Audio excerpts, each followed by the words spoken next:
అందరికీ నేను ఇక్కడ పొంగల్ ప్రిపేర్ చేస్తున్నా. నేను ఎలా చేస్తున్నానో కంప్లీట్ ప్రాసెస్ మొత్తం చూపిస్తాను. నేను ఈ చిన్న గ్లాస్ పొంగల్ కోసం లీటర్ పాలు కాచుంటాను. మోస్ట్లీ హాఫ్ గ్లాస్ రైస్ తీసుకున్నాను, హాఫ్ గ్లాస్ ఏమంటే సగ్గుబియ్యం తీసుకున్నాను. నేను సన్న సగ్గుబియ్యం ఇక్కడ 3/4 లీటర్ పాలు పోసాను కదా, కొంచెం నీళ్లు కూడా పోసుకుంటాను అనమాట. అచ్చంగా పాలే కాదు, మీరు ఫుల్ క్రీమ్డ్ మిల్క్ ఉంటే యూజ్ చేసుకోండి, చాలా బాగుంటుంది. ఫుల్ క్రీమ్డ్ మిల్క్ అయితే నా దగ్గర లేవు.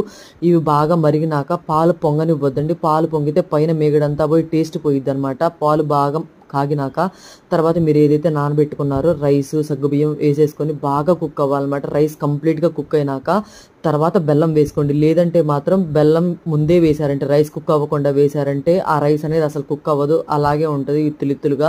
సో రైస్ బాగా కుక్ అయ్యాక ఇలాచి బెల్లం వేసుకొని లాస్ట్లో స్టవ్ కట్టేసే ముందు 2 మినిట్స్ ముందు ఉప్పు వేసుకోండి. రైస్కి బాగా పడుతుంది అనమాట ఆ స్వీట్ అనేది. ఇందులోకి ముద్దపప్పు వేసుకొని తిన్నారంటే ఉంటుంది, మామూలుగా ఉండదు. వంకాయ కూర కూడా చాలా చాలా బాగుంటుంది. నేను జీడిపప్పు అలాంటివి ఏం వేయను. ఇది పొంగల్ ఎలా ఉంది ఏంటనేది కామెంట్ చేయండి. నచ్చింది